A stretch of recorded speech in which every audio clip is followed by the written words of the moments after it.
of that essential kit in place, inevitably, if they do that well, their business is going to grow and they're going to want to support people from a remote side of things.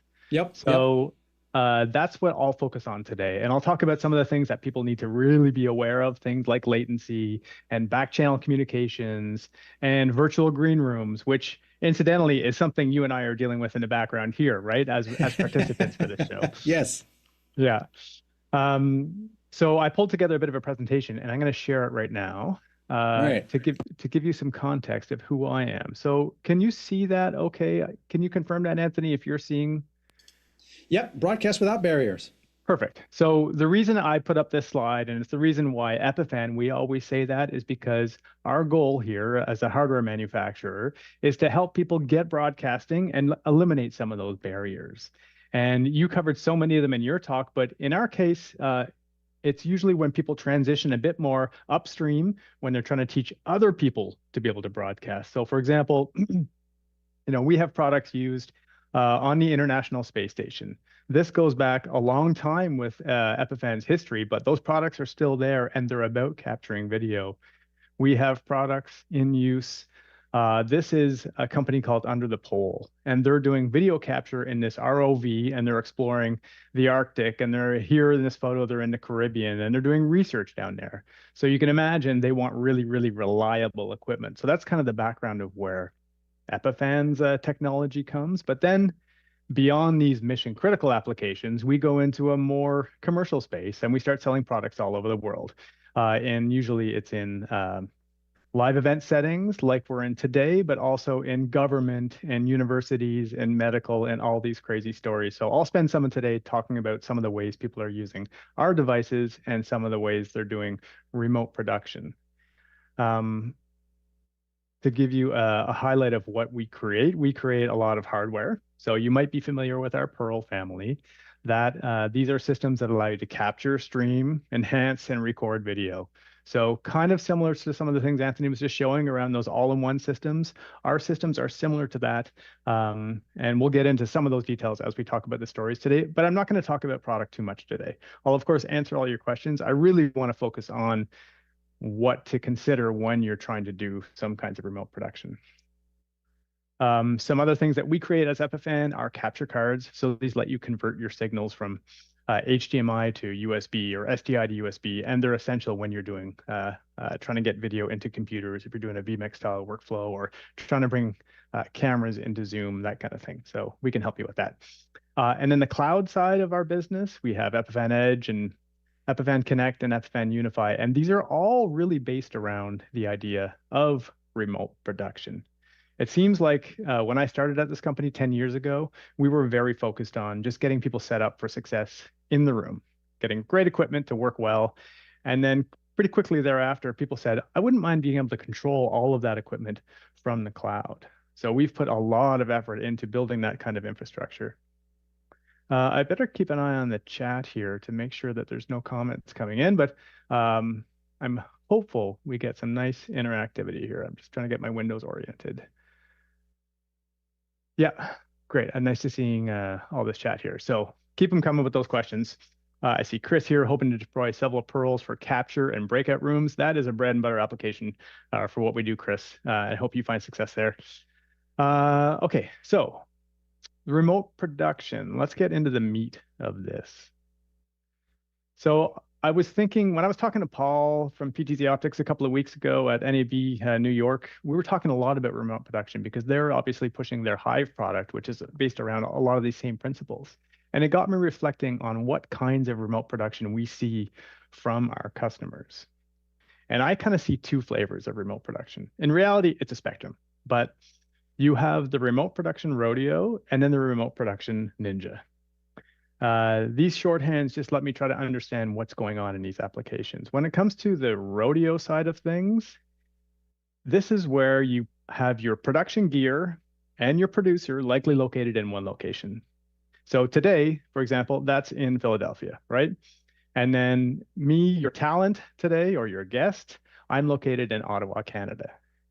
And the reason I call this a rodeo, or let's say there's even more guests involved in this production, so we've got Anthony, we've got other people contributing today, is that With all of your production gear off site and all of your talent on another site, all of our video has to get streamed to that other location, and then from there it's produced and sent out to the world. This is a very common application. So the word rodeo is probably not the right term here because it's very viable, but it does mean you're 100% at the mercy of my network, Anthony's network, everybody who's joining this call today. If our network goes out, we're completely cooked. And this is why remote production is often considered scary in professional applications, because as you would imagine, you don't really want to take any risk. When you're hired for a job to produce content for somebody, you want to eliminate risk. That's the nature of everybody in our business, and we understand that quite well. So this is a viable solution, but there's places when you want to use this, and that's what I'll cover today. On the other side of the house, when you have the remote production ninja, that's in a situation where you might have your talent and your gear in one place, and then your producer is remote. So the only thing going over the network is control. So maybe, for example, I'm controlling a camera at the other side of that network, or I'm controlling equipment on the other end of that network. And what it means is you can afford a bit of downtime. So if suddenly your producer can't produce content, it's hopefully still being recorded on site. It's still being streamed on site. So this gives you a lot of the benefits of remote production, but minimizes the risk. So that's a very high level overview of some of those scenarios, but I'll go into it and I'll give you real examples so we know what we're talking about here. Okay. Actually, I'm going to stop sharing this for a little bit, and I'm going to show you some of the things that I have done as part of the Epiphan team, just to give you a sense of some of the wacky remote production adventures we have been on as a company. So we do a lot of YouTube videos, and we like to eat our own breakfast, which means, eat our own dog food, and where we take our products out in the field and we try doing crazy things with them. Like this is a video where a colleague of mine, we went up on top of a mountain and we tried doing some live streaming with a bunch of bonding equipment. And, we learned kind of things you might expect, that bonding can work in these remote locations, but it presents some challenges. Here's an event that is fairly typical kind of remote production adventure we'll go on, where we'll go to a trade show like Infocom or NAB, and we'll bring in a bunch of guests. Some of those people are on the show floor, like this guy in the pink. He's on the show floor. I'm at my office in Ottawa. This guy's also on the show floor. And Andy from Zoom, he's calling in from a hotel room. So bringing people together from these disparate places and trying to make a production out of it. We learn a lot doing these, and we experience the highs and lows of them all.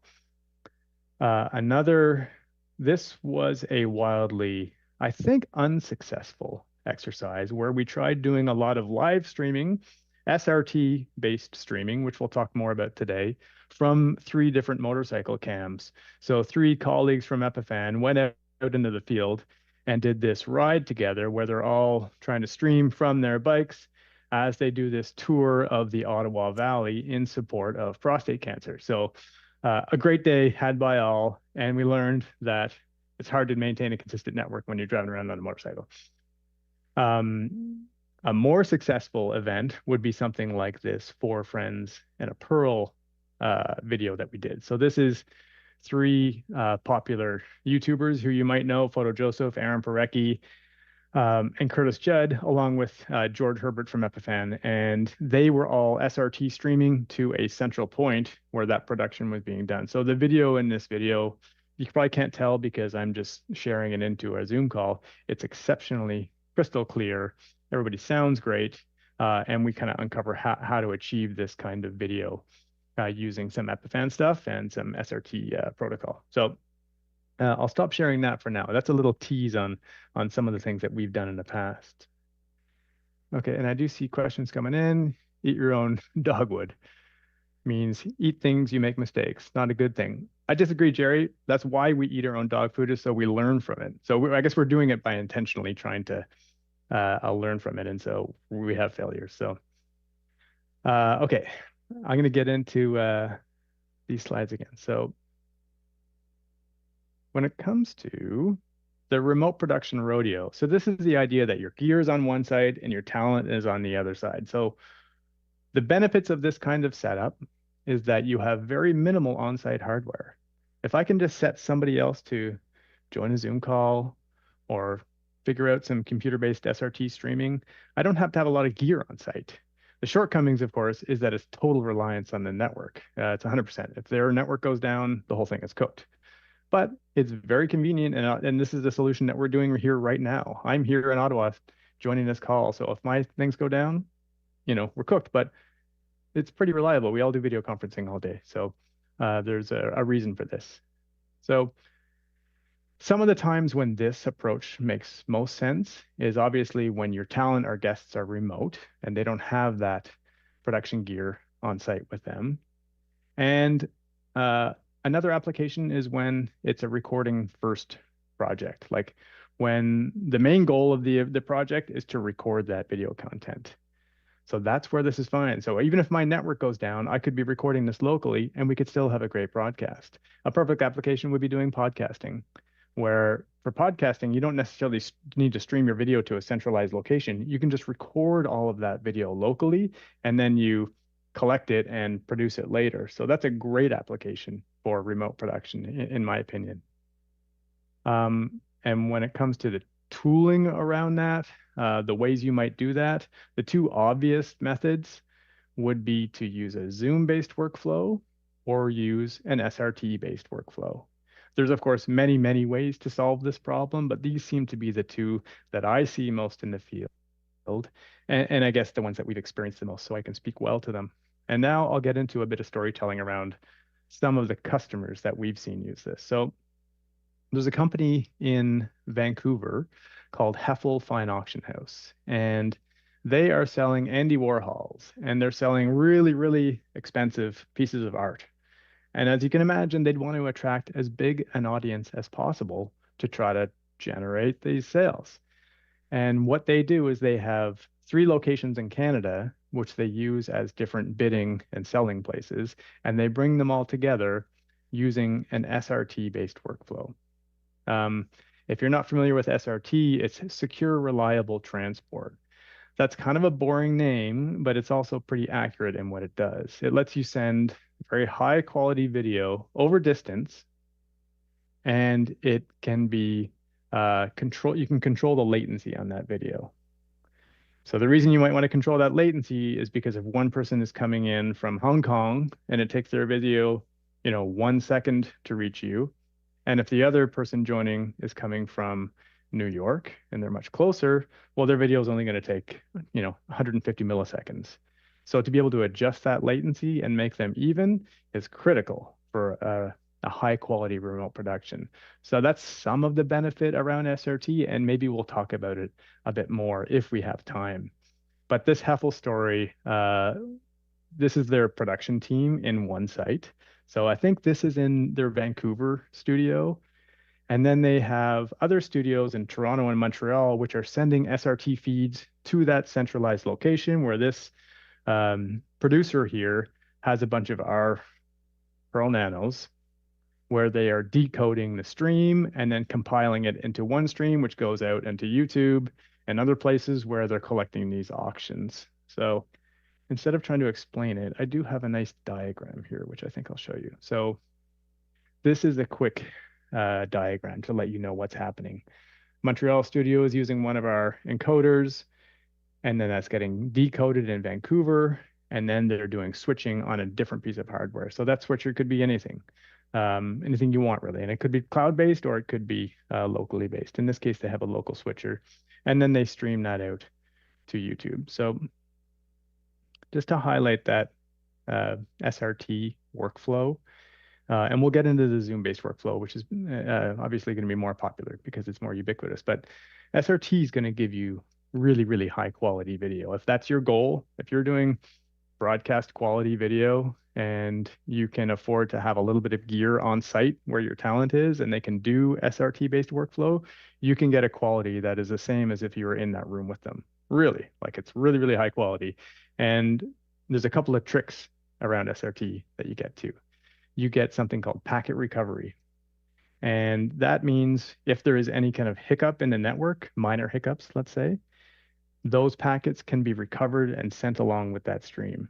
So you won't see dropped frames. You won't see, your data being distorted at the other end.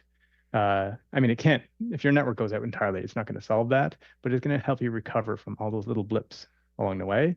And you're going to see it. If you look at a video that where SRT streaming was used, it can look unbelievably good.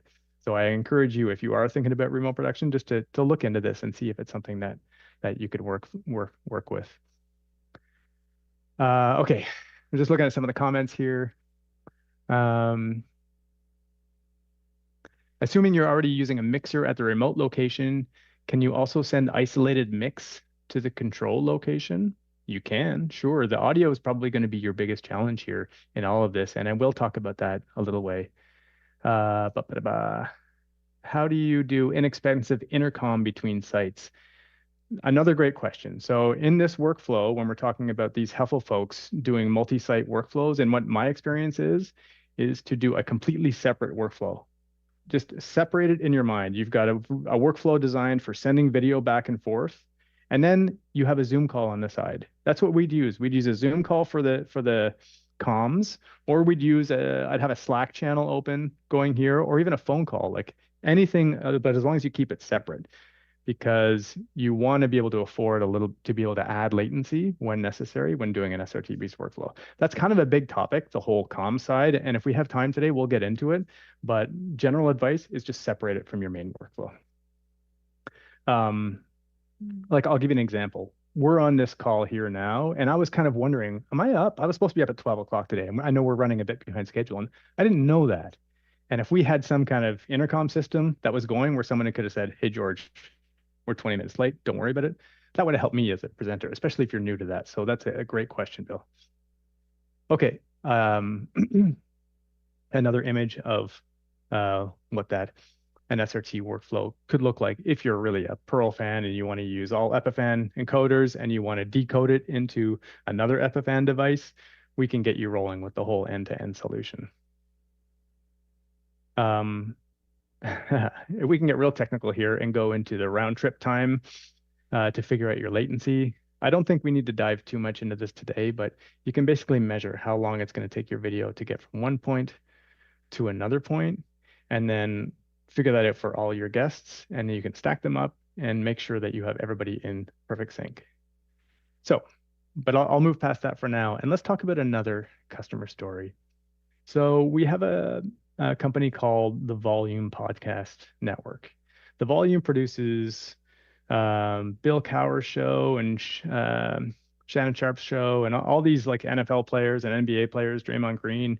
They'll come on and do their own player podcasts as part of this network. And how they do it is they do it all over Zoom. So all the panelists just join Zoom. And then Epiphan creates a tool called Epiphan Connect that allows you to extract individual participant feeds and bring them into your broadcast tools. So in this case, you could do an entirely cloud-based workflow where you don't really have to have anything physical at all. And that's how these guys do it. They do all of their production in the cloud using our tool set, and they use Zoom for those guests. So that's like the bleeding edge, I'd say, on a remote production side where you just live on cloud. And the reason it works for them is because they have talent who they don't want to have to train how to use equipment in their spaces. So they said, just give them Zoom. They know how to use that tool. It's easy and it works. And the Epiphan Connect lets them pull out a higher quality video from Zoom than they could otherwise. And Epiphan Connect's not the only way to do that workflow, but it's the one I know best because it's our tooling. But I know there's some other Zoom-based workflows that would allow you to extract full-size ISOs or individual participant feeds and then bring them into your mix. So I have this little diagram or video that just kind of shows the workflow as we see it.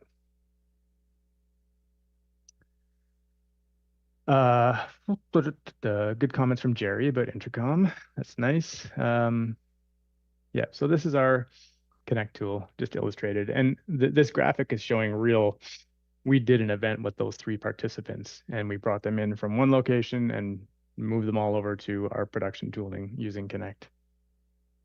So now we'll transfer and talk about the remote production Ninja side of things. And this is where I usually advocate our customers get more involved with remote production, where you are doing your control remotely, but you still have local equipment there. And as I said earlier, if you have local equipment in the room with that talent, you can at least guarantee it's recording. Because even if the cloud goes sideways or the network doesn't work, you know that video is going to be recorded.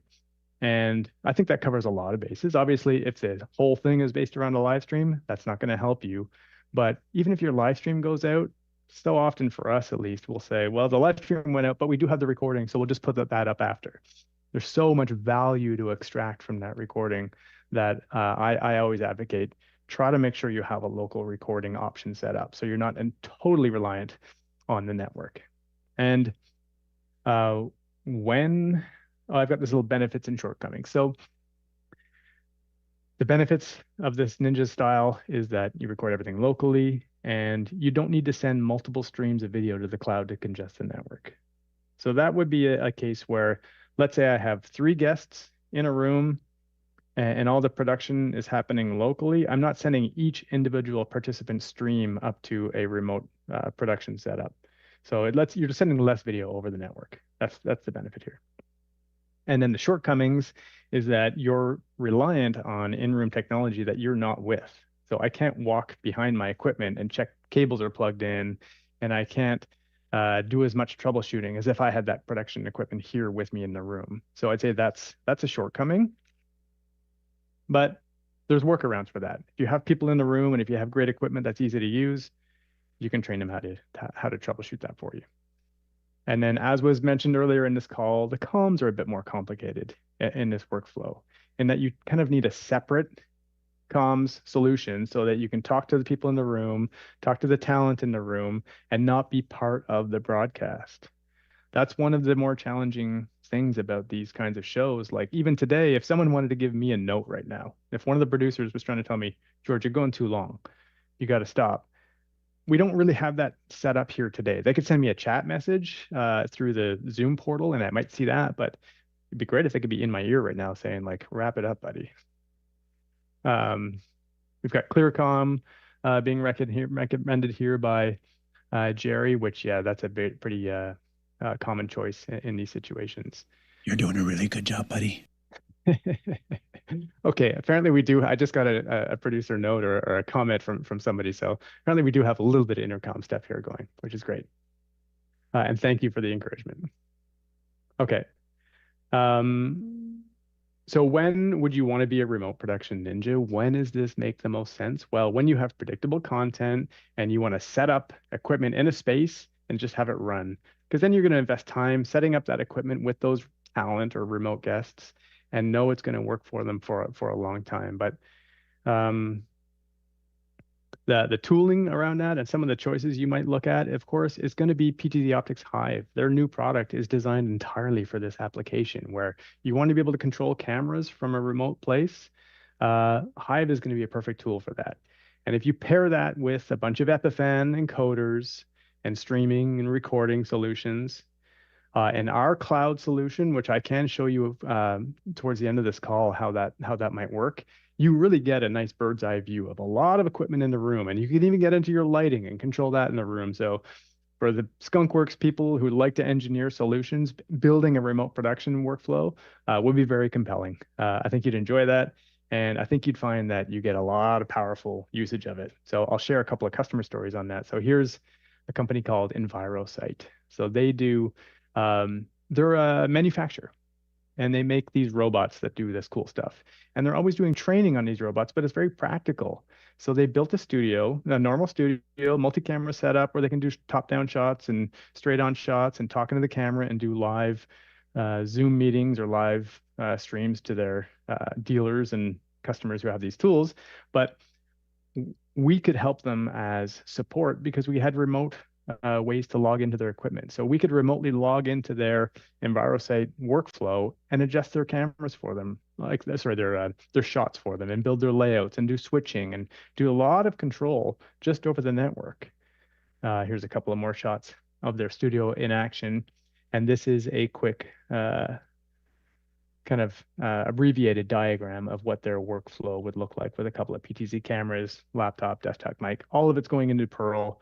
And then because we can remotely operate that Pearl, we can help them do their remote production. here is a fellow that some of you might know in this crowd. This is Tim Karbabas, and Tim is he does a lot of posting on LinkedIn and Instagram and other places. He's a great resource for those of us in the live production space, and he's really latched on to Epiphan as a way to do his streaming and recording. And what's interesting about his use case is that he's really nimble. He does a lot of shows, and sometimes he needs to be in two places at once. So he relies entirely on our um, remote connections into our equipment. And here is a photo on the right of him logging into our devices from an airplane, where he's just checking on things. He's probably not, producing a whole show from here, but he can just check in on it and go, okay, it's all right. It's set up. The people I've got working for me there, I can see the cameras are plugged in. I can see the audio meters, and he can do this from an airplane. So that was inspiring for us, and hopefully for some of the rest of you to know that there are people in very high level situations doing high profile events who are doing remote production. So hopefully you find that you can work it into your lives as well. So this is a list of some of the things that I was just kind of thinking about at the end of the show. Like if someone asked me like, what do I need to really worry about? Well, we talked about one of them, which was back channel communications. We haven't talked very much about latency, but that's something that is going to quickly become an issue as soon as you're doing remote-based workflows, because you have commands that are taking time to get to their equipment. So even in a camera setting, if I'm panning a camera and I'm doing that remotely, and I don't see that respond immediately, I'm going to try panning it again. And then guess what's happened? It's going to like pan twice for me. So understanding that latency and getting familiar with that will take some time. And the biggest thing is when you're bringing in remote guests, getting their latency to match up perfectly.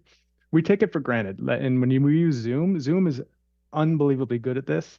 So we just kind of expect it. But it's not the case when you're building your own remote setups. So you'll have to learn latency and get used to it and embrace it. And it's actually really powerful because you can make higher quality video. Like latency lets you bring in higher quality video. Doesn't really sound like that, but it really does. It's a powerful tool. Networking is going to be a giant challenge for this, but all of those tools are there. If you can work with your IT teams and your security people, SRT is very good at poking through networks and get into the outside world. And Zoom is also good at that. So you've got two great tools right there. And then we talked a little bit about the virtual green room idea as well, in that if you can set up a safe space for your guests and your talent to be ready, and you can tell them, hey, you look great, you sound great, you're going on, and 3, 2, 1, here you go. That's going to be an important detail, especially if you're working with people unfamiliar with productions or being guests on shows. So that's kind of my presentation in a nutshell. And we're at that. Let's see how we're doing on time. I'm just going to check in with the participants here because I don't want to make sure I don't take up too much of anybody else's time, but I don't see any notes coming in. So until I get cut off,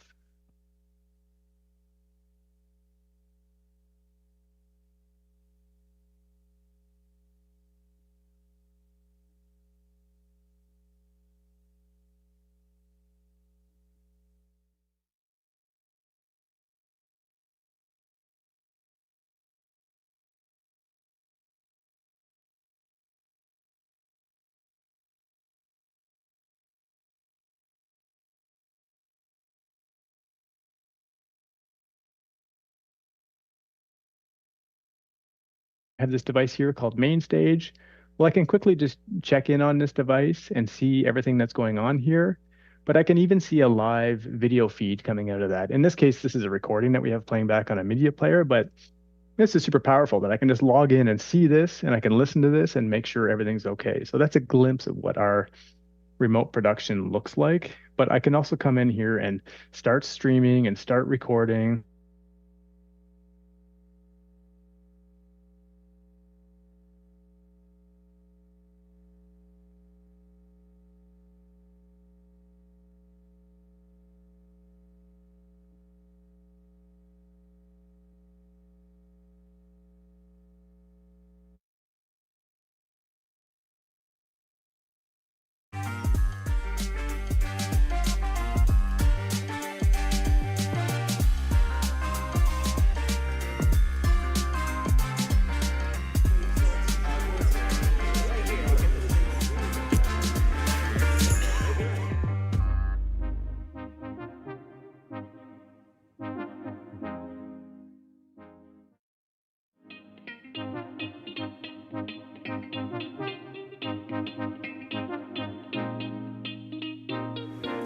All right, everyone. Hopefully you guys had a great lunch. Thanks so much for your patience. I know I told you guys we were going to come back at 12:30, but I lied. I was waiting for our virtual classes, our virtual speakers to be done, and now we are going to move on with the program.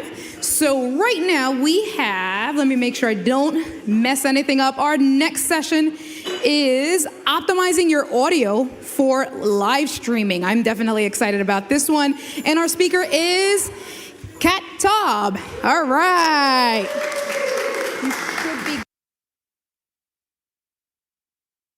Hi, everyone. I am Kat. I work for Audinate, who are the makers of Dante audio and also video over IP technology. Is anyone in the audience familiar with Dante? Cool. Yay. So this might be slightly remedial for some folks that are already doing a lot of audio, but just want to kind of set out a couple things we can do to pick the right equipment, understand some basic digital audio concepts and how they affect the audio going into and then onto your stream, and then also talk about when we might want to move to networked audio and video like Dante, and talk about some latency and synchronization between audio and video. So why audio matters? So as those online perhaps right now might know, if they can't hear me, they're not really getting any of the context. It's just surveillance. They're looking at all of us hanging out in this room right now. There's also several studies done and a couple done with like hybrid meetings over the pandemic where basically if your audio is bad, people get frustrated, they get annoyed, they turn it off. Poor video quality, people are going to tolerate a lot better than poor audio quality. So we'll start with some really basic tips for selecting some audio gear. My tips, tricks, what you might want to do. So to start with, we don't have the builds in here, but that's okay. So to start with, we're picking the right microphone. So if you're just doing something at your home on your desk, you can pick a USB mic. I personally don't think they sound very good. I have an Audio-Technica mic at home. I've tried the USB and the XLR connection version, and the USB one kind of just sounds a little garbly and weird to me. So generally speaking, if you want the highest quality, you're gonna kind of want to go to an XLR mic. If we're doing an event, like we are here, now we're kind of thinking about, okay, what's the correct microphone for my in-room? I'm moving beyond the desk. I don't want that mic on an arm. I need to start looking at wireless things or some other way to capture the audio that's kind of far away. So we have a couple choices. We have the handheld, the headset, the lavalier, the shotgun. What are the benefits of each of them? So handheld is easy. We don't need to fit people with mic packs. But if anyone's ever done corporate events, I don't know why, but CEOs are the worst at microphone technique. You always have the microphone eaters, or you have the person that's afraid of the microphone. I like to wildly gesticulate when I talk. So I don't particularly like handheld microphones personally. Quite a fan of the headsets. Lavaliers are also a nice option to pin onto your things. If you don't want someone to have to touch or have a microphone on them, a shotgun microphone might be okay if you're only a couple feet away, 5 or 6 feet away from your source. So if you're in your home studio, that could be a better option. And then another thing to consider is our polar patterns of our microphones. So this microphone here has what's a middle pattern here, the cardioid, where it is only accepting audio from this front part, as opposed to if I talk this way, I'm not getting any pickup, right? So that's a really great microphone for when we're doing things where we have speakers around, because we're not going to get that feedback that would happen if I used a microphone like this in this situation. Things like your headsets and your lav mics are typically using omnidirectional microphones. The reason for that is when you turn your head, it wants to be able to pick up everything on your microphone. Another option is a figure 8. This kind of has a very specific purpose, I would say. If you want to save on microphones and you're doing a 2-person podcast, it's really great. You can pick up both people at the same time, one microphone, really nicely. But the main thing you want to keep in mind is just picking the right microphone. The closer you are to the source, the better your audio quality is going to be. So then the next thing is, okay, if we're not using USB mics, how do we get that into our computer? So the first is a couple different USB devices. I have one of these sitting on my desk. I love it. It's really simple. It's easy. It's great. Plug the mic in, plug the USB into my computer. It works. If you're looking for something, you have a studio, you have a larger space, you want to deal with some plugins, some better conversion. We're going to talk about analog to digital conversion. Devices like this one up here are going to have better hardware for that. And then, of course, if you have to bring in multiple sources, a small format mixer with USB can be really useful. If you're going to networked audio, you can look at software sound cards. Your computer is online, so you can just pull the audio right in. Or you can look at PCIe or capture cards to bring in various things. If you're working with SDI, there's a lot of like SDI capture cards. People are bringing audio that way to their computers. And then we have to bring it all together.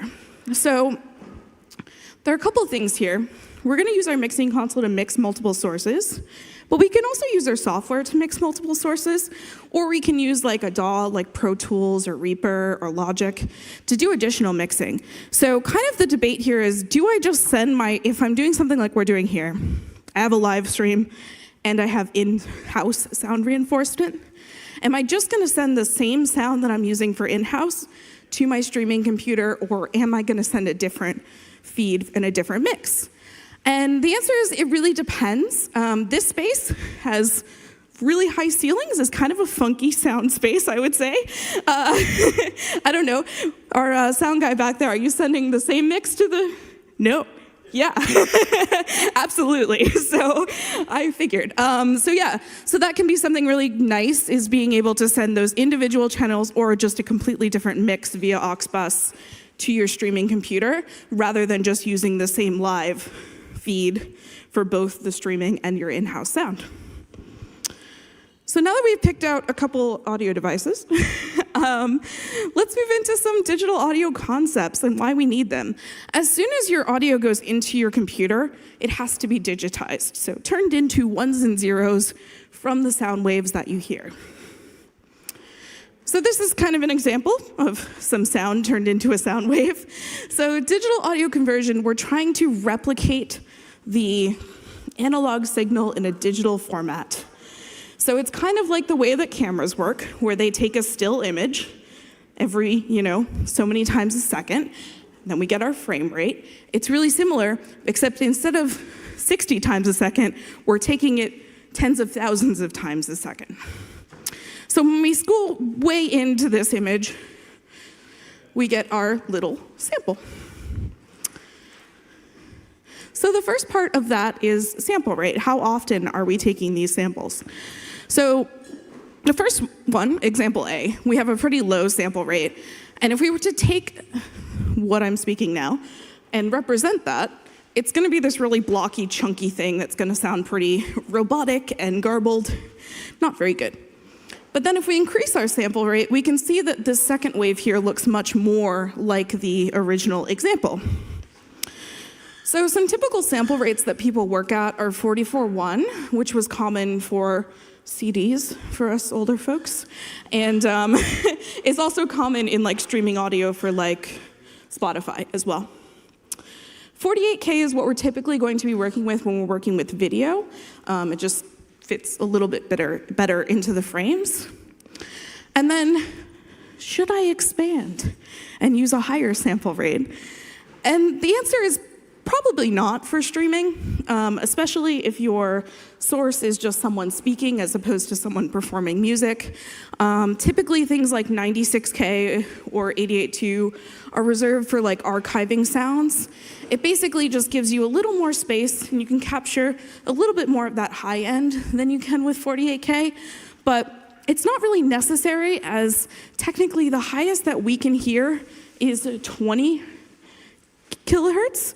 So if we double that, that's how much we need to, so 40 is basically the highest that we're able to hear.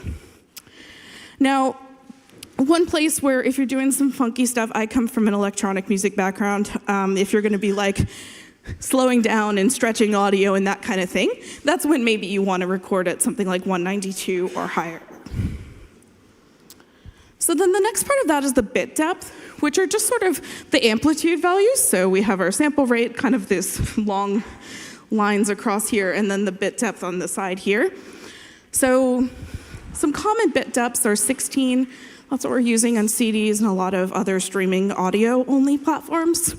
24, 48, 24 is kind of a really common bit depth. And then 32-bit. And you can see that this increases the value. So basically, the higher bit depth, the better audio quality, but all of these are valid for good audio quality. When you might want to record at higher bit depth is another concept that comes in here, is that your analog wave isn't going to perfectly align to every one of these boxes, no matter what bit depth and sample rate you're using.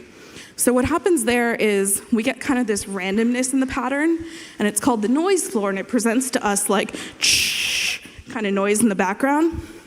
So when we're kind of raising that noise floor by doing things like compression and that sort of thing, we want to make sure our sample rate and bit depth are higher because we hit that noise floor a little bit less. So then something that when you go to streaming you're going to hear about a lot is your bit rate. And this is your audio bit rate, not your video bit rate. So the really simple way to sort of figure it out is just your sample rate times your bit depth at times your channels, and that gives you your bit rate. So I'll do an example for CDs. This is using uncompressed audio. Your audio devices that you're using like on-prem, if they're digital, they're uncompressed. So you might see this. We have our sample rate, 44.1, stereo signal. Gives us 1,401 kilobits per second. If you stream, that probably sounds very high, right? So what happens? Once we go onto the web with our internet and with our content, we need to compress the audio so it fits in a smaller file size. So here's my OBS settings. The first one I have is my compression codec. AAC is what's called a lossy compression codec. It's similar to MP3 in that case, but it's a little bit newer, more used, more accepted by devices these days across the board. Really, you're going to get the best compatibility using AAC. And then the next thing is your audio bit rate. So if you're live streaming at 1080p, you tend to want to use between 256 is kind of what what's recommended for that, or higher. And YouTube recommends at least 128. But we've talked a lot about mobile streaming and that kind of stuff. So it's kind of a balancing game between what's my content. If it's like musical, I'm going to try to boost that up quite a bit. On the higher end, if I'm trying to live stream remotely my life, I can maybe put that on the lower end. So all about compromise. And then another thing we need to think about when we move into the digital audio device realm is synchronization. Analog devices is just kind of the sound waves go around, it's fine. But digital, what happens is we have devices and they have clocks in them. And if you have multiple clocks that aren't your computer and phone that use like NTP to keep them up to date, you might notice they might drift a little bit. So if this one, we both set both of these devices to 48K sample rate, this one might be at 48,003, and this one might be at 48,001. And basically, when we run them together, we can see sort of these don't always line exactly up because of that slight variance. And the problem comes about not because they're not perfectly aligned, but if we have a period of time where there's either two samples or no samples, that's when we start hearing those clicks and pops in our audio. So this is actually even a problem on a single device, even when you're not trying to sync multiple devices. It's called jitter. And basically that just means the clock on the device that's basically changing your analog audio to digital audio is not stable enough. And so once you get clicks and pops in the audio, you can't fix it in the mix. It's there forever on the recording end. So we need a way to keep all of our devices that are part of our digital system in sync. So in older technologies like MADI and AES-3, we'd use word clock. And basically, I could say set my mixing console as a word clock as sort of the primary leader of my system, and then connect up my BNC cables to my stage box, to my amplifier, to my computer. Or I could have an external device. And of course, like if I'm syncing to video, I probably want an external device that does both like Genlock and word clock together. With newer network technologies like Dante or AES-67, we're using precision time protocol over the network. It's a little bit more stable, I would say, than word clock. You don't need to run an extra cable for it. It's really nice, really easy to use. It can be auto-configured, and you can still use those external clocks if they do PTP and Genlock to keep your audio and video devices in sync. So, is networked audio? Should I make the switch? And one major reason to make the switch is cabling. If you look at, we have a lot of cameras happening here, a lot of things, and I see a lot of network cables running everywhere, right? And if we had to do a lot of this with analog cables, it can become kind of a bit of a rat's nest. They only accept one channel, so one audio channel per cable, and if we want to do video, that's going to be over SDI or HDMI, so another type of cable we need. If we're doing digital audio over like MADI or AES-3, there might be a different proprietary cable we need. Then we need like USB cables to get into our computers and all this kind of stuff. So it can definitely reduce sort of the quantity as well as increase the quality in that those Ethernet cables are much less susceptible to electrical interference. I think the only time we've had an issue with electrical interference with like using Dante on a network was when they were running the cable directly through their lighting rig. So don't do that unless you're going to use shielded cables. But basically, longer cable runs up to 300 feet with your copper Ethernet, or you can do fiber and run, miles with a single cable. The next part of it is flexibility. So if you have a lot of devices in your system, say I want to be able to like send my live mix, send my streaming mix off to somewhere else, send the in-ear monitors mix to a different station. That's going to be so much easier with the network than it is with sort of other technologies, whether that be analog or MADI or something like that.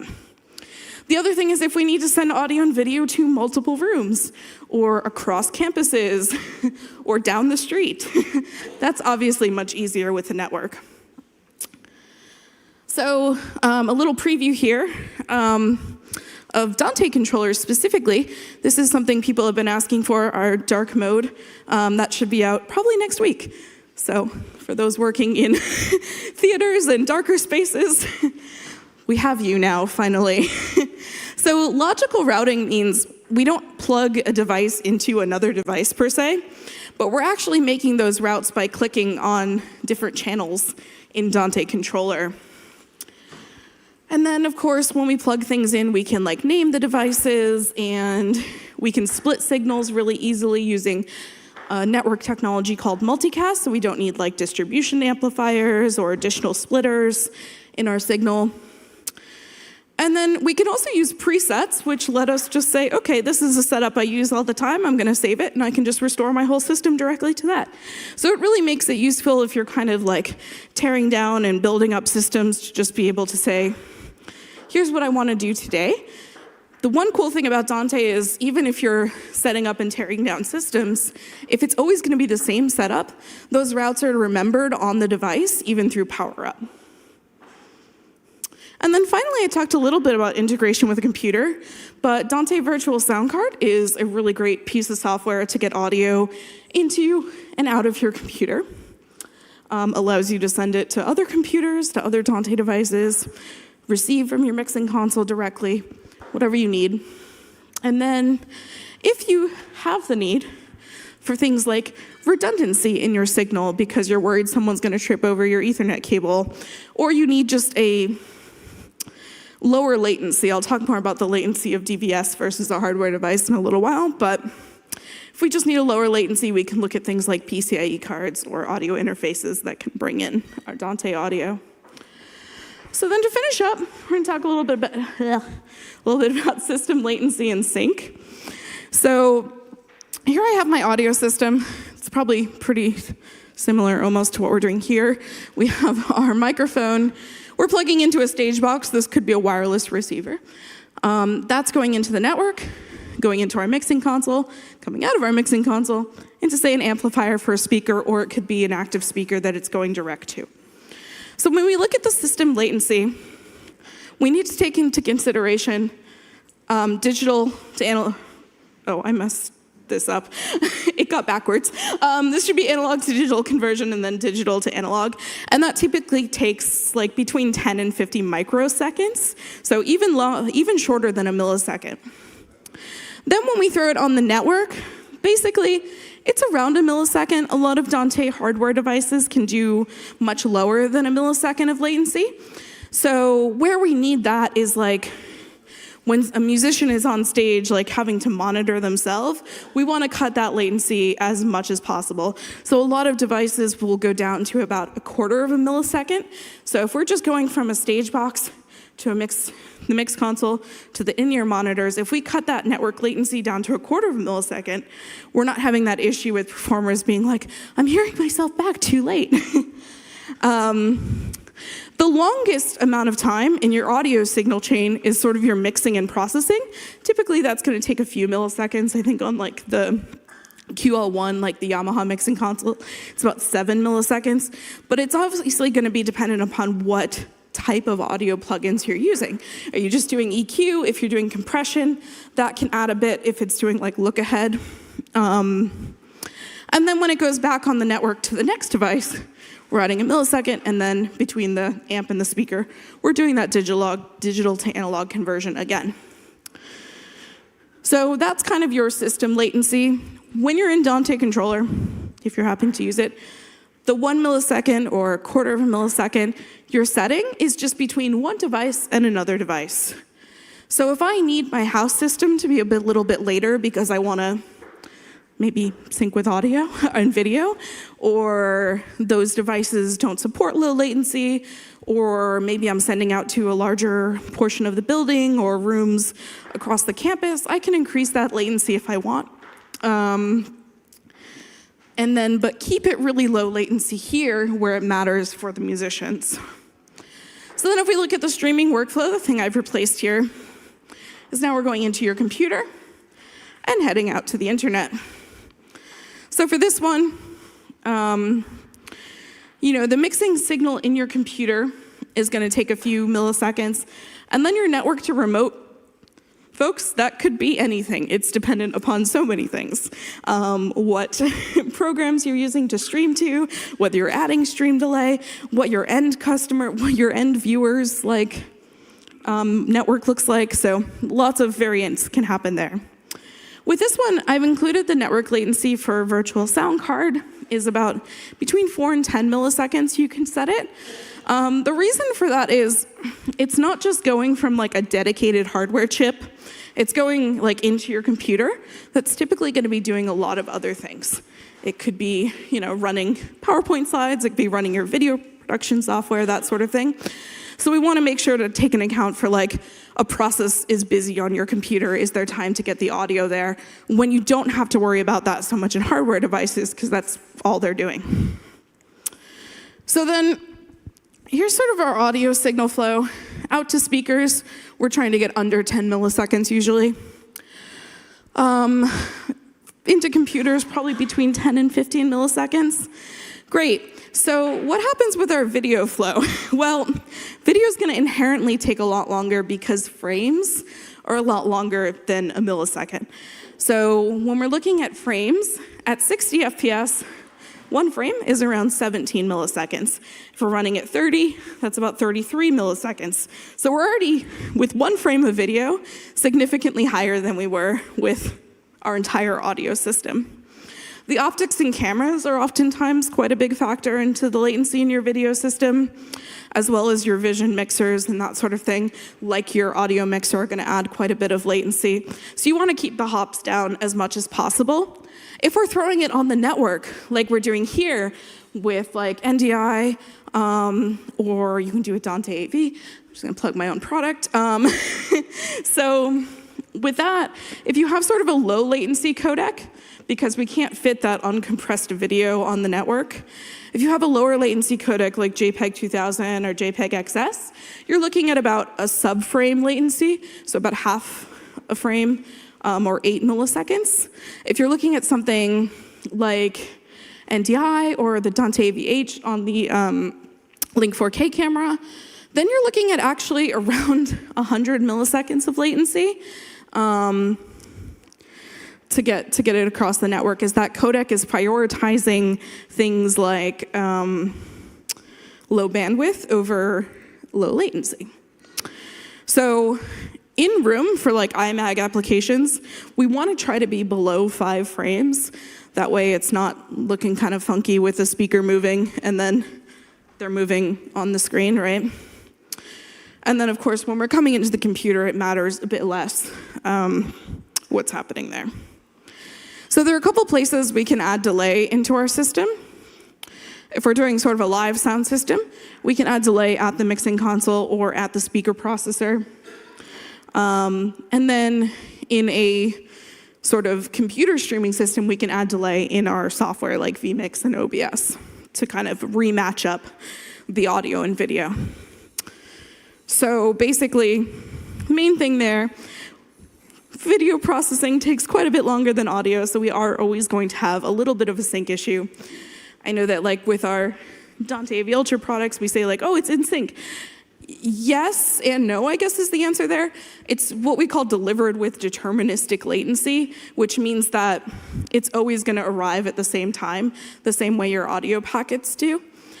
But if you're kind of doing 2 completely separate systems, we don't know what your signal chain is, right? So there is still some aspect of like manual adding delay, but the benefit is once you add that delay, it's going to stay the same forever. Where some other sort of video systems, you might eventually over time start to drift in and out. So that's what I had as sort of a quick little get your audio up to speed primer. Any questions?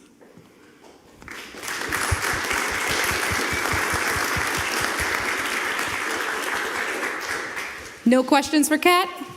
We're good? Cool. All right. Thank you very much. So our next speaker, I'll take this. Yep. Thanks. All right. All right. I know our next speaker's Nate, yeah? And optimizing, upscaling your live streaming business. Did I get that right? Yes. All right, I memorized that one. All right, so let's give Nate a hand. Here you go, Nate.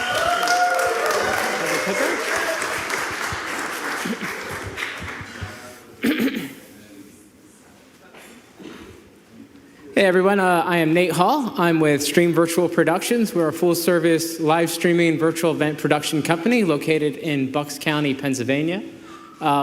We do a lot of different live streaming things. My talk is about how to scale your live streaming business, so how to improve it.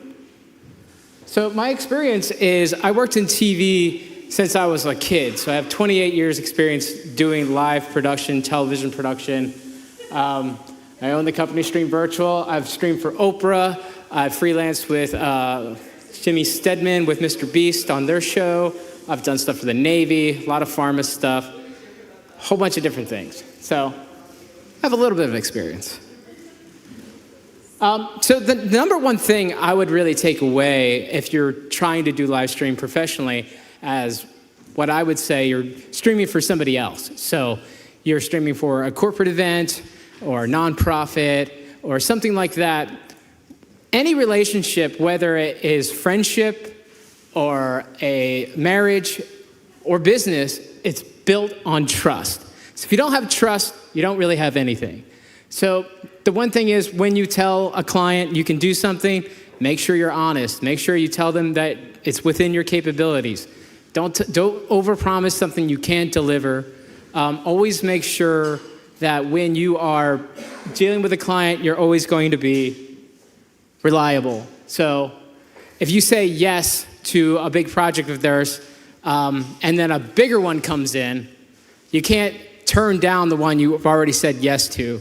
So we'll get into that a little bit later, but it's always good to have other friends and other businesses that work with you to help you cover when that situation comes up, which I'm available, by the way.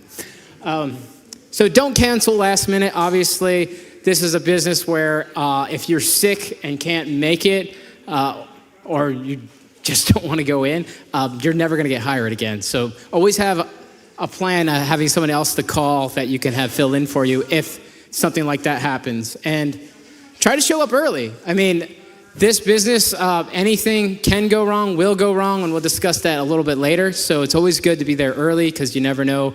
Your NDI network might totally shut off. Your camera just stops working out of nowhere. Your vMix machine needs to reload Windows entirely for no apparent reason. So I've seen it all. So the other thing is, don't be the budget streamer. So I know there's a lot of people want to get into this business because they love doing video production, they love live production, but they're just trying to make their foot and get into it. But unfortunately, if you cut a lot of corners and your production value isn't good, there's a good chance you're going to hurt your reputation. The other issue is you won't be able to buy new equipment when it's time to upgrade because you didn't charge enough to do that.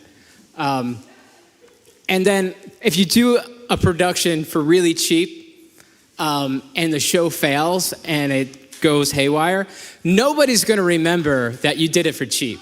They're going to remember that it was a failure and you were behind the board when it happened. So the one thing is always protect your reputation. And don't be afraid of saying no. If a client comes to you with a last minute request, like, hey, we want to add these 2 video playback machines, or can you change all the graphics? We have something like that. It's okay to say no. If it's going to ruin the entire show, if you try hooking up this extra piece of equipment last minute, say no. But at the same time, you don't want to say no if it is something you can do quickly. It's always good to be generous. But sometimes people come with you content that is severely late. We did a bunch of cloud shows, actually with Graham back there. We had everything lined up in the cloud, and someone gave us their PowerPoint slides last minute, and there was something on that corrupted the whole AWS server, and the whole thing crashed multiple times. We had to take it back off the cloud. So sometimes last-minute files that you can't test, you should say no to.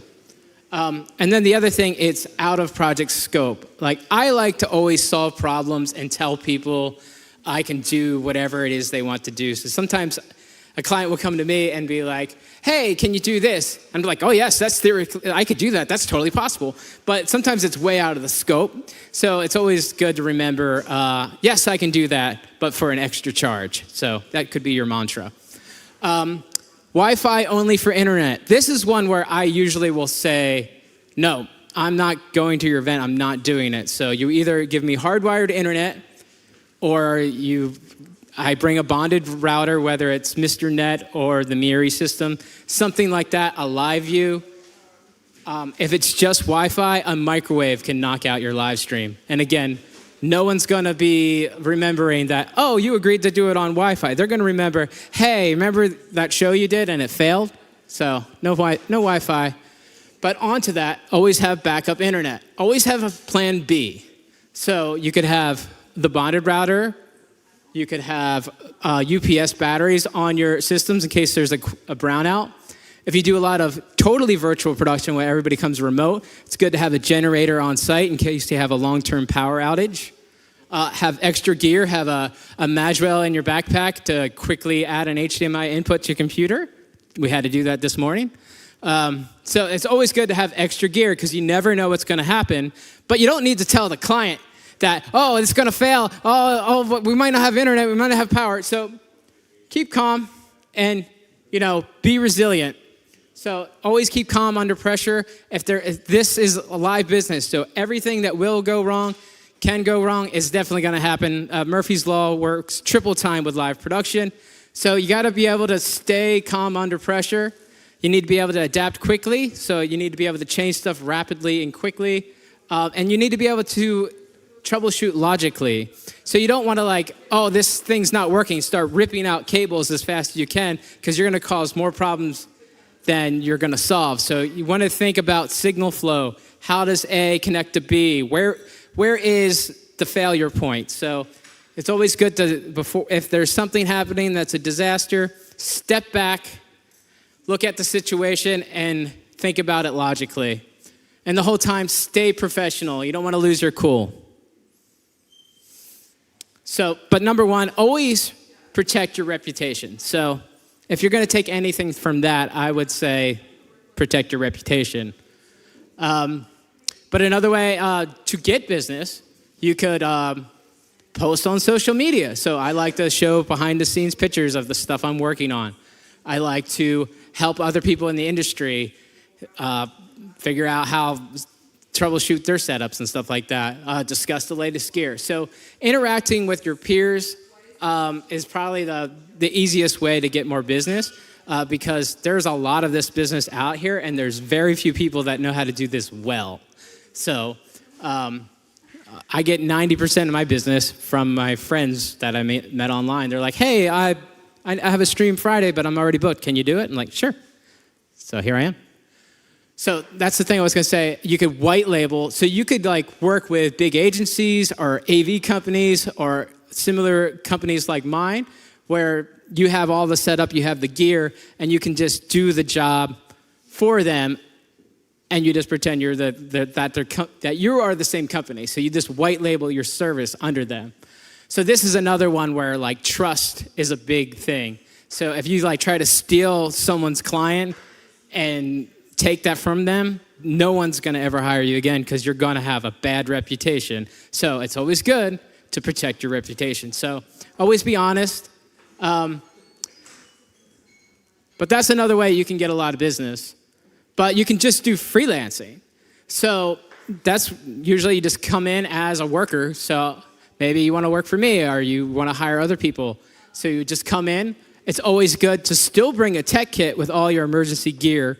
So have a couple Magwells, have a decimator, have a laptop, maybe an extra encoder, because no one's going to remember that you didn't bring that gear or you had it. They're going to remember when the show failed, you were behind the board. So whatever you can do to save the show, bring it with you. But freelancing is a great way to learn new techniques, figure out how other people do the tech. So I work with people that use ATEMs, they use E2s, they use TriCasters, they use raw switchers. There's so many different ways to do this work. Some people use Ecamm Live, people use vMix, OBS. So learn those new techniques, and then you can meet other talented techs that you could hire when you land that big job. The other thing is you got to watch out for is buying gear. I think we all have gear addictions. We should probably start a support group for that. But you want to buy stuff that you use all the time. So if you use PTZs every day, it makes sense not to rent those.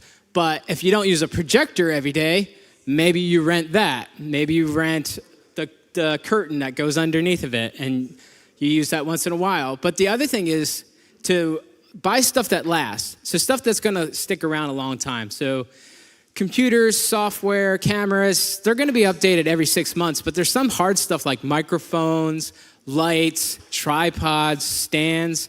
They're going to last 20, 30 years. So sometimes it's good into investing into stuff that lasts. But the other thing is buy once, cry once. So maybe you are looking at getting a couple HD PTZ cameras, but you know in like 2 years you're gonna want to upgrade to 4K. Sometimes it's just better to bite the bullet now and just buy it all at the same time. That way you don't have to worry about it later. So, because you don't want to buy like 3 or 4 times. You don't want to buy like a crappy Chinese knockoff camera and then 6 months later, you're going to buy the PTZ Optics HD, and then 6 months after that, you're going to get the 4K version. You could have just bought the 4K in the first place. Right, Paul? No. All right. So the other thing is to learn new skills. So not only working with other production companies can you learn new skills, you can also, in your downtime, get certifications. Get your Dante certifications. Get 1, 2, 3. I did all 3, and I don't know much about audio at all, but it really helped with networking. Same thing with NDI. VizRT offers all their classes online for free. You have to pay for the certifications, but you used to have to pay like $900, $700 for some of their classes, but now they're free on their website, so definitely check those out. Learn about doing virtual sets, 3D, Unreal Engine. This industry is moving rapidly into that direction, especially things like AI and stuff like that. So stay ahead of trends, start some user groups, maybe on Facebook. But certifications are okay. I mean, it's really better about learning the knowledge than having a piece of paper. But at the end of the day, what I do is tell stories with our live streams. So to connect with people on an emotional level and keep that live stream focused on the actual viewer, because somebody's got to watch these things. So as all you're doing is producing really boring, really slow slogs of PowerPoint presentations, nobody's going to watch that. So remember, somebody has to watch these live streams, so they got to be telling some type of story. They have to have an emotional impact. If you're doing stuff for nonprofits, where's that video roll showing how that nonprofit affected real people? Where is, that awesome sizzle reel showing off the new product launch that's coming out? So make these entertaining, make them engage. You want to have interactive tools, polls, quizzes, anything you can to get the people interacting with your stream. And the other thing is to remember, oh, look at that, it's a little cutoff there, but live streaming isn't going away. So unlike in-person events, these have a global reach. They're very cost effective. You can have a way bigger audience online than you can have in person, especially with product focusing things. Sustainability is a lot less planes going back and forth to Florida for the big conference. So you're cutting down pollution, you're cutting down electric, you're cutting down a lot of that type of stuff. And there's a lot of data and analytics that corporate clients really want. They want to know how many people clicked onto this, what is their demographics, how old are they, how often did they interact with this point. So there's a lot of that type of stuff. And the cool thing with live streaming, if the economy goes up, people are going to want to live stream more. If the economy goes down, people are going to want to live stream more because, one, it's an extra they add on to their in-person event. The other is we need to cut costs. We can't spend $1 million in Florida this year. We're going to just do it virtually. So we win either way. So hopefully that helped you out a little bit. Maybe we could all work together. Let's create something exceptional together. Again, I'm with Stream Virtual is my production company, and we do virtual events, hybrid, live streaming, anything like that. So again, I'm Nate Hall, and if anybody has any questions or want to discuss stuff, let me know.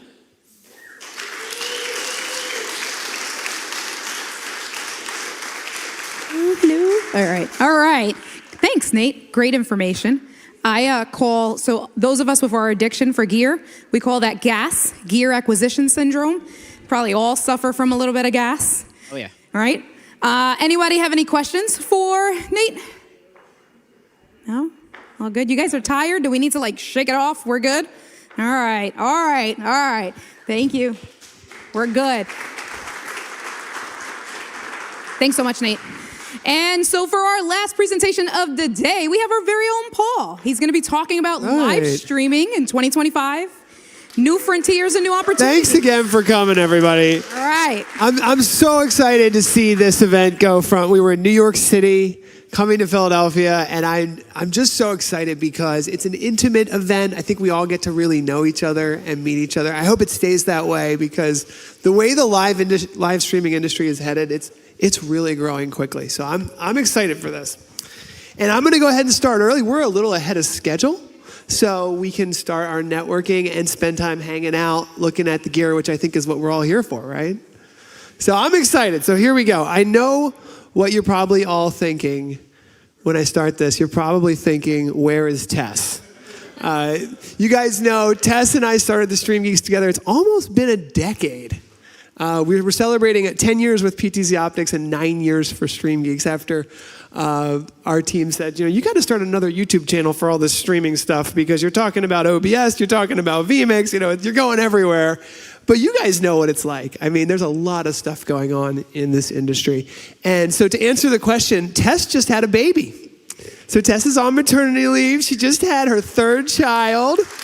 And I have to say, I'm so proud of Tess. She's a woman in this industry, and she has inspired so many women. And we need more women in this industry. And I'm going to talk about women in this industry passionately today because there's not enough women here. And that is just a truth. But our company has hired more women recently, and things are starting to change. This industry needs to embrace every gender and race, and we're going to. And we're gonna talk a little bit about that. And I wanted to show, so Tess and I, this is our first live streaming studio we set up in a conference room.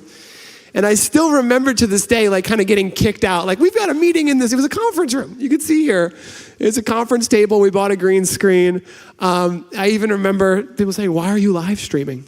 This is in 2015, okay, before Facebook Live. Does anyone remember live streaming 10 years ago? It was what is this? It really wasn't a big thing. But in 2016, Facebook put a live streaming app in 1 billion people's hands. Does anyone remember that change? Our business doubled in 2016. We weren't a big business then, but it doubled, and that was a big deal. And so we built another live streaming studio. We hired Mike, our producer. Mike is also not here. He's using our new remote production software, Hive, and he's moving the cameras remotely from our office in Downingtown. And we're going to talk a little bit about why that's exciting, because we have distributed teams now. Now, one of the interesting things about Tess and about myself is that we're millennials. Now, raise your hand if you're in between 27 and 43. Okay, you're all millennials. Now, millennials are 44% of the workforce, okay? So they are the majority, essentially, in this space. And there's something interesting about millennials is that we are seeking personalized, authentic experiences, okay? We're not the same as our parents. We just aren't. We want things to be different. We prefer brands that we value, and we like to follow them on social media. In fact, I think it's 75 or 80% of people, consumers of all consumers, like to purchase from brands they follow on social media. The numbers are insane.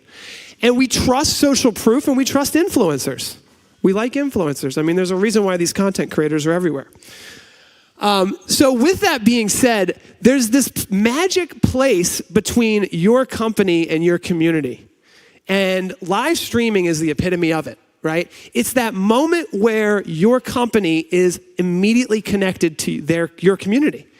And it's a magical place that live streaming, really provides. Yet it's incredible to me. There's still so many companies that aren't doing it right, don't know how to do it, and it doesn't make a lot of sense. You can have a podcast, you can have a live stream, you can have a video premiere, and you can bridge this gap. It's just an incredibly powerful technology. And when companies aren't doing it, millennials, right, 44% of the workforce, we're wondering, who are these companies? How do I interact with them? When you look at two brands, if one of them is listening to you and responding to your comments, it's just such a massive difference that it's going to become very obvious. And it already is obvious, but it's becoming more obvious. And as those millennials are the ones with the buying power, you don't have to explain to Tess why she needs to do a live stream for her next product event. So the industry is shifting. 77% of consumers prefer shopping with brands they follow on social media. 88% say authenticity is important, right? That's what live streaming allows us to do. So you don't have to convince millennials that they need to create videos. We're creating videos at a rate that is just absurd, the amount of hours every second that are being uploaded to YouTube. But getting to the live streaming where you can actually engage, where you actually have that real bridge between your connection of your community and your company, that's a little more difficult to do, right? We struggled with our live stream today a little bit, guys, and we're the StreamGeeks. It's not necessarily easy, so you do need to have summits like this. We do need to continually educate, share, and work together because this is not necessarily as easy as we'd like it to be. So this is our 6th summit. So I am really excited to say that we've been doing this for a while, and we have been doing this for 6 years. And what I've noticed that's changed is 6 years ago, we were talking to people and it was like, why should I live stream? But that's changed. Now people are asking, how do I live stream? How do I enable? And it used to be, why do I have to live stream the football game? And it was like, well, some of these kids' dads are fighting overseas and they want to see their kids' soccer game, like help us out here. Now it's not, why? It's how do we enable every soccer field, football, basketball, sports, right? How can we make it equal for everyone? And so that's been a massive culture shift. And so that's what's happened is there's a massive shift in our culture. As Nate said, and I agree with you, Nate, if the economy's up, there's going to be more streaming. If the economy's down, there's still going to be more streaming. Luckily, the economy's looking really good right now. So I think there's going to be a lot more streaming. In fact, we are in an incredibly exciting market. Now, I don't know if some of you look at some of these statistics. The live streaming industry is growing at 23% compounded annual growth. That is a staggering number because that is predicting over the next decade. That means if you have 100 employees, next year you're going to have 120. The next you'll have 145. The next, your company will double in size in 3 to 4 years. That's what that means. So if you're doing things right and you're working together and we're partnering and we're doing these right, your business should double in the next 3 to 4 years. And I hope that happens, and that's why we're going to do these summits, and that's why we're going to increase our education and we're going to work together, because if this is correct, all of our companies are going to double in size. And I definitely believe that. So what is it going to take to do that? Because that's just a stat, right? In my opinion, we need to become translators of this technology. We know how it works, but the churches down the street do not, right? We know how to live stream. We know how to set things up, but how does a school roll it out to every classroom and then have a system that also works in the sports fields, has a system that works in the auditoriums when they need to live stream graduations? How do they start to use all of this together? And that is going to be the big growth space, is translating from a camera, a controller, a YouTube, a Facebook. How do we make all that work? And that's what professional audiovisual integrators and broadcast engineers are going to do, is translating it. And when we really do it right, we open up new markets. Okay, and I'm going to talk about some of the new markets that are opening up that are really exciting because there's a lot of growth. Sometimes technology gets just good enough that finally every church is going to jump on board, right? Finally, we're going to connect every classroom. Finally, the price points come to a certain point. It's good enough. It's reliable enough. And then there's some breakthroughs. And that's what I'm going to talk about in my presentation today. So when I talk about translating technology, I want to show a couple examples. One of them is retail. And this was one of my favorite live streams Tess and I did. There's Tess there. I'm going to use my laser pointer. There's Tess there with a local business owner in Westchester, Pennsylvania. And she does retail. And we had to translate for her, how do you show retail with a live stream? And that's called live commerce. It's actually an $11 billion market. Check out your Amazon app. What are you going to see? Live streams from creators, right? That's how we're going from an $11 billion market, going from traditional retail to live commerce. Through this process, I've received so many phone calls. That's when you know you're doing it right. It's not about how many live viewers you have necessarily. It's when the phone rings, right? And this retail owner gets a sale. She goes, oh, this works. Yeah, it does work. You've been building up a Facebook group. You post on Facebook all the time. Every small business has a Facebook group, right? Did anybody see the new Facebook glasses? I'm not going to wear them. They pinch my head a little bit. But I will. I'll put them on. I mean, I'm seeing literally small business owners wearing these, and they're taking pictures of the things they sell. They're live streaming on Instagram. It works, right? It's a consumer everyday thing. It's $300. So everyone is doing this with with their small businesses. They're on Facebook. They're on Instagram, right? So trying to get them to translate that. This is one of the biggest ones that you all experienced during the past 3 to 4 years. How do we transition and translate an in-person experience into a virtual or hybrid experience? This opportunity is massive. You know, the events industry, they're only selling tickets to people that can fit into one space. We can triple the amount of virtual tickets that could be sold very easily. And so how do we translate that? The video communications industry is a $28 billion market. What I love about this picture, we're taking vMix, we're taking Zoom, and we're taking a PTZ Optics controller. These are all devices from different industries, right? We've got a live streaming production software, we've got a video communication solution, and we've got a broadcast controller. And now we're actually doing live education in healthcare for 200 students that are getting their PhDs. Right? They need, let's go back a couple slides here. Look at this. We've got multiple PTZ cameras. We're doing a 5-camera shoot for a healthcare organization. Healthcare is massive, and they need help translating what they need. They don't know what they need. We're talking to doctors. We're talking to educators, right? They have pretty big budgets, to be honest. Healthcare's got a huge budget. They need it to work. They need it done right. And you need to translate to them what the value is. And for this organization, the value was those people right there getting their PhDs, literally expanding the classroom. This classroom probably could fit 10 or 20 people. Now they're having 200, 300 people watch doctors while they're getting their PhDs. So those are just some examples. So where's the innovation happening? It's happening in AI, and it's happening in robotics. That makes me excited. We have some auto tracking cameras here in the back. They're robotic. They have AI built in. Very exciting stuff. We'll talk about that a little bit.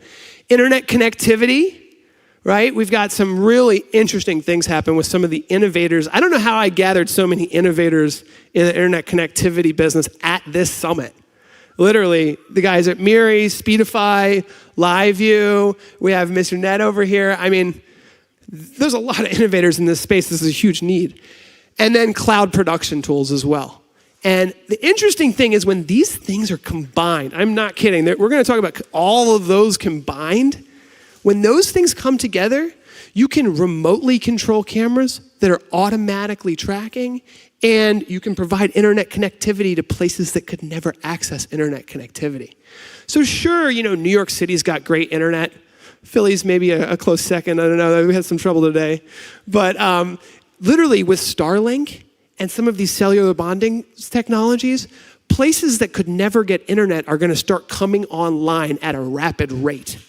And when those more rural places start to come online and want to live stream and do video production seamlessly, and we connect it to the cloud, and we give them the power of AI and robotic cameras, the level of control, not only is it innovative, like way beyond what we could have done a couple of years ago, it's going to spread way faster. And that's going to be the really interesting opportunity for all of us in this room. So camera operators, we got a couple of them back there. Great job, Jeffrey, Andy, and Jariah over there are camera operators, operating multiple cameras. It's fun to be a camera operator these days. You don't have to be behind a manual camera. We have these beautiful robotic cameras. But we're going to try to transport these people into becoming remote producers. How many of you have live streamed an event by yourself, right?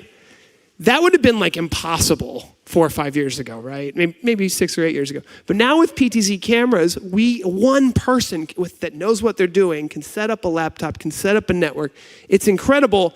What happens when we can do all that remotely, right? How much travel time that we can cut down? Things that weren't economical will suddenly start to unlock simultaneously to this. So it's really interesting. I had a video that I don't think is going to play. Is it going to play? It's not going to play. Okay. You guys, maybe you've seen this, but the auto tracking is good enough now to track in many sports. And so I thought I had a video of auto tracking in tennis, but I'll skip by that. And sports is something that I'm just really, really excited about, and you guys should be excited about it too, I think. These large teams are turning into power teams. where you used to have to take your whole team, 5 or 6 people, to all be camera operators. Now that we're centralizing the teams, we can really be much more efficient with the people that we're working together with. So whether we have camera operators, vMix operators, instant replay, this specific system had instant replay. What we're doing is we're giving them the power of AI and robotics and automation. And it's just super cool. The cool thing about sports streaming especially, and this is something to think about when you're doing live streaming and video, is it's a lot more powerful than just the live stream. Okay? In some cases, some customers could care less about the live stream and they care a heck of a lot more about their coaches being able to see the video. Or they care a heck of a lot more of getting the analytics to the coaches, and a heck of a lot more if they can get those videos to the scouts that are going to give the students scholarships to go to college. If the live stream goes down, who cares? Just make sure you're recording it, guys, because we want to get that into the coaches, right? We want to replay that with the students. So something to think about, because as we get more purposes for the video we're recording, we have more value, significantly more value. And as we get more value, we're connecting and empowering more users, and the value translates itself. People are, and this is the story I'm going to show here. With Hive, I've been going out and testing it, and it's in beta right now, but I've been showing it to some clients, and there's a big old share button right here. And I've never seen that in any live streaming and video production software. I really think it's exciting because suddenly I was setting up a live stream for a tennis coach in King of Prussia down the road here. And the coach goes and says, hey, can I get access to this live streaming and camera system? I said, sure, what's your email? Send it to him. I said, can the lady in the secretary have access to this? Because people come in and ask her constantly, are the courts available? Are the courts available? She has to run out and look. So she's, yeah. What's her email address? Boom, she's controlling it. Suddenly, I have a scout that wants to see the video later. Can he have access? Sure, what's his email? And I realized it was like a light bulb moment that almost every single broadcast and streaming system that our industry has sold over the past 10 to 20 years is a little island, and the only person that can use it is the person that is literally in front of it with all the buttons and knobs. When we remove that barrier and put a share button, it's literally like going from the typewriter to the word processor to the Google Doc that you can share. And so this is going to 3x, maybe 10x the amount of users that are going to be using this technology. And that is when the value starts to translate itself. That's when the principal can jump into any classroom that he needs to. That's when the teachers can seamlessly move between specials and different things that they're doing. And that is when it makes a lot of sense to get everything connected to the network. We already saw the IP wave, right? When IT and AV kind of came together. We've already using NDI. Our products are already very much connected to the network. So this next wave is going to happen a lot faster than it took us to adopt IP video over the past decade, in my opinion. And that's just my honest opinion. I think this next wave is going to happen a lot faster. Now, just to give you some examples, this is a broadcast, and this is actually a TV broadcast where they were doing Survivor with PTZ cameras. You wouldn't be surprised at the different uses that of this technology. Another big one is House of Worship. And this is one that I'm very excited about, very passionate about helping churches live stream. We do a worship summit every quarter, and we're going to be having one on December 18th. And I encourage you guys to attend if you're local, because we're going to be doing them in this tri-state area. But churches really need help translating the purpose. I talk to pastors all the time. It's not about how many people are viewing the live stream. It's about how many people are connecting with God. That is the translation there, right? They don't care about how many people watch the live stream. Did one person get connected that day, right? And so it's just translating that message from the tech to the purpose is where we're going to change the way we start talking about these things and really start connecting with others. This is entertainment. I think there's massive opportunity in entertainment. Entertainment's coming online. They're learning how to sell virtual tickets.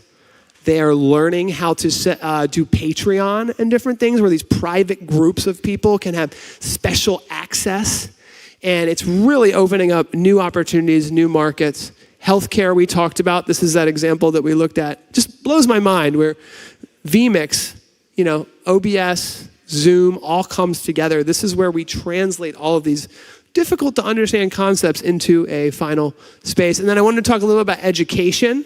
This is actually our brand new StreamGeeks Academy. We're not messing around, guys. We are super serious about this. We have an entire academy training kids on live streaming.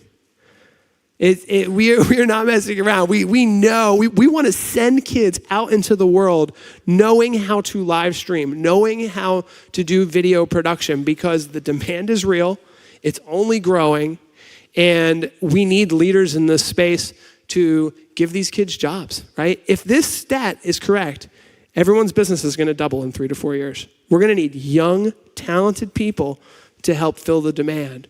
And so education this is a great way to get young people into your business. This is a really cool place in Maryland that we set up. It's our first StreamGeeks Academy, and it's not going to be our last.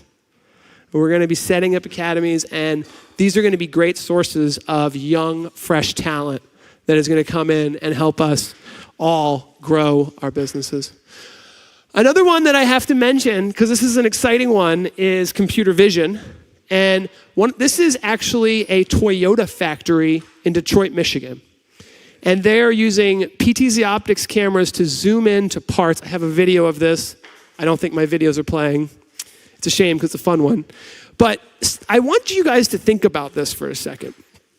Because we're talking about translating broadcast cameras, what they're capable of, the software, all of this stuff. And I'm talking to Toyota, right? And they're saying they want to use our cameras. I'm coming at it with all this live streaming experience, all this broadcast knowledge. I'm not an industrial manufacturer, right? I was never trained in that. But they're coming to us. And they're saying, how do we get the IP video? How do we get the frames out of the video that we need? How does it integrate with our computer vision? And I saw this project go from a concept to multiple factories across the country and the globe. And these are the types of opportunities that we have the ability to access. And it's really exciting stuff. The computer vision industry is $19 billion. The computer vision industry, the AI industry, the robotics industry, those are growing faster than the live streaming industry. But the live streaming industry is leveraging the robotics. We're leveraging the AI. We're leveraging computer vision. Computer vision is really what powers the auto tracking, right? It's not really artificial intelligence, it's really computer vision. And those computer vision chips are on board those cameras. And our team, Jeffrey's one of our lead engineers, he's here if you guys want to talk to him afterwards. They're building documentation for these cameras that is rock solid. That's why Toyota went with us, right? They want rock solid documentation. We've been doing it for a decade, and ChatGPT knows exactly all the commands. So it's interesting. You can go ahead and try it at home. I actually created my own computer vision project. Now, I probably shouldn't have. I can see our engineers saying, Paul, why'd you do that? Because I'm probably messing things up. But literally with the power of ChatGPT, with the power of AI, with good documentation, with robotics and AI, the sky is the limit if you want to go there. It really is. And the integrator that we worked with is doing industrial manufacturing, like Nate said, building a reputation. This is not like games here. This is like, if it works in industrial manufacturing, these guys don't play around. It's going to 100 factories and it's thousands of units, and it's big, big deal. So this is the type of thing that, now I have a video of it. Unfortunately, you can check it out on our website. The company that did this is called Detect It. It's not going to play. I don't know why my videos aren't playing, but now I'm going to talk a little bit about the cloud. I think I used my time pretty well. I still have a little bit left. But you can tell this is pretty exciting. So the thing about the cloud that's going to change things is in 2025, we're going to give our Hive product for free to every single customer that we've ever had. So if you're one of our resellers and you work with these customers, your customers are going to get it for free. What this does is it brings in the video from all of the potential clients that you could work with into your own access. Obviously, you have to do that securely, right? You have to talk to your client. Hey, can you share access with me? I need to help you with something, right? You need help? I can help you. Send this link. Now you can have access to their video to add computer vision. Now you have access to their video to do auto tracking for them. Now you have access to the video. When we get access to the video securely, right, through the right proper pathways, that opens up all of these opportunities. You would be surprised how many companies have bought a camera on Amazon or on B&H, right? They don't even really know what to do with it yet. No one has translated the full value to them. If you have the ability to say, click a share button, share with me access, and let's start to consult on this next project, you'd be surprised how many small manufacturers there are still in the United States, by the way. Plenty of manufacturing here, and it's growing, and it seems like the country's bringing back a lot of manufacturing, but it's also a big world, right? There's manufacturing all around the world. These opportunities are going to really open up with the cloud. And so I just want to leave you guys with a little bit of the kind of concepts of what we've been building here with this cloud. So this is a diagram showing a remote production workflow, and it's showing the Hive Studio running on a computer and 2 PTZ cameras. One's a PTZ camera, one's a box camera. These cameras are brought to the cloud through the Hive software that you can run on a Mac or a PC computer. So if there's a computer on the network, you can bring the video up, and you can now do remote production. We're going to work on getting the video out on the far end, so you can bring it into NDI, bring it out, do production. This is cool, right? This is pretty high-tech stuff. But when you look at this next slide here, what we did is we got rid of the computer completely. And what we've done is we've put Hive on the cameras themselves. And what that means is you can take a PTZ Optics camera, connect it to your Hive Studio, unplug it, ship it anywhere in the world. As soon as it plugs in, you have remote access to it.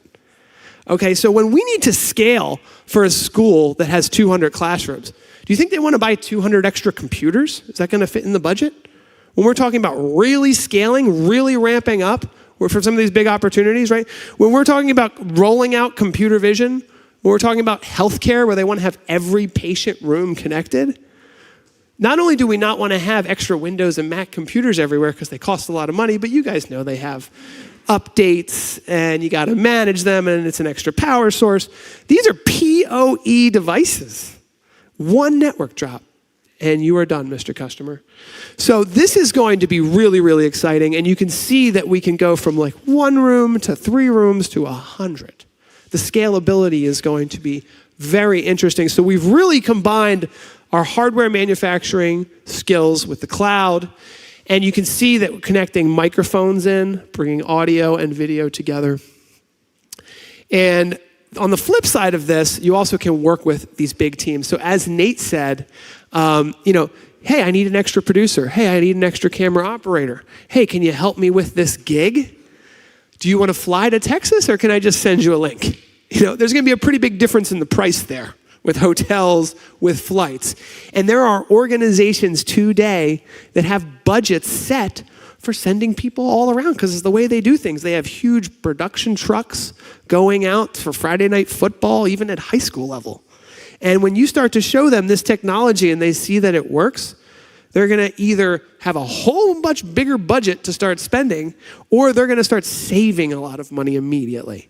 So that is some of the things that are going to really put some energy into this fire. And then I just want to say that we're here to empower you guys. That's what our job is, okay? PTZ Optics is a company that does not sell direct at all. If someone wants to buy a camera, they're going to have to buy it through one of our wonderful partners. That's how we work. So I want to encourage you to reach out to our team. And with this much growth, with this much opportunity, we're going to succeed. And we're going to do it together. That's the only way that we see this working. That's the way our business has been for the past decade. It hasn't changed. And I think, quite frankly, listening to what Nate said, I think we have a really good reputation for that. Some of you in here I've known for a long time. I've been doing this for 10 years. And it is over that 10-year period that you gain the trust and respect. And I think that is why this is our time together to really make a huge difference. So that's what I have to say, everybody. And thank you for coming this year.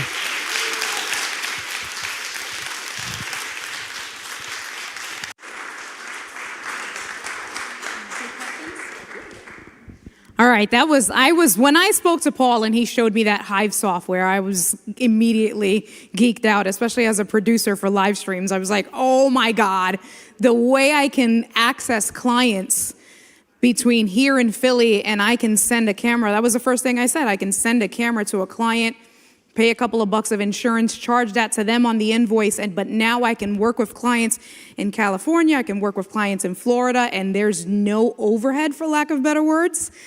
Come on.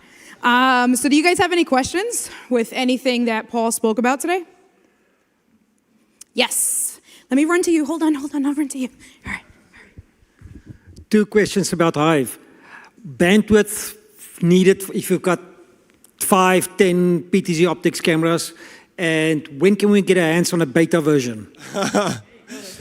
So we are targeting the first quarter of 2025. So that's important to think about. So early 2025, there is a beta going, so send me an email and we'll see if we can get you in a little early, because you are at the StreamGeeks Summit. So you guys have shown some initiative to be part of this partnership. All of our PTZ Optics partners are actually going to get a free account. So that's something to talk to Silka about. Silka, can you take some of these calls? Silka is our international sales manager, but she's here. And we also have Sean Donahue over here helping us get our partners signed up. So it's kind of a phased process. But think about it. That's like a couple months away. So it's really exciting. As far as banquets are concerned, one of the things to understand about Hive, I actually didn't mention this, is that it has a local mode. Okay, yeah, I didn't mention that at all. There's some videos about it. And essentially, you can run everything without touching the cloud if you want to. And so that's the interesting part about it, because so many of our customers have everything set up on their local area network already. That's basically the way all these IP systems are already set up. So the cloud only comes in when you start sharing access with people outside the network. So if you're doing a banquet where you're setting up 4 or 5 different cameras, you can actually do it without any additional need for internet access or upload speeds. Now, when you're using Hive, one of the biggest things to consider is the upload speeds, because the way that it's set up, each camera is being set up individually. That allows us to do the ISO recordings, right? Which, many of our customers want to be able to record every single one individually and take that software down. But, if you've got 5 cameras and you've got them set to the highest bit rate possible, you might not be able to handle all that upload. We're used to just using upload for the stream alone. Now, I do think bandwidth is getting better. Some of these internet connectivity solutions are getting higher, so it is. But that is where we're going to have to translate for our customers, right? This is what you're capable of with this internet speed. And so for a banquet, you might want to just consider doing things locally to start. And then you can move to the, I do think we're going to move to the cloud. It's going to happen really fast. But when you're here as an innovator, you're here in the early stages. Play with it, test it. That's why we have a beta. Going to the cloud is going to bring its own set of challenges. It's going to unlock a lot of opportunity, but every time there's a change and there's an innovation, you also have to be considerate of the upload speeds and the way that your system's set up. Thanks for the question, Tim. Anyone else have any other questions? No? All right. So if there's no more questions, I know that we talked about doing a final Q&A with all of the previous presenters.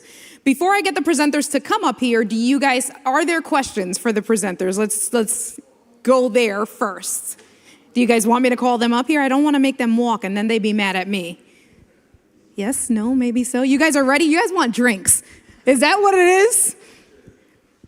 Well, all right. It's a small enough summit, so yeah. We're all going to hang out and you can talk directly to the speakers.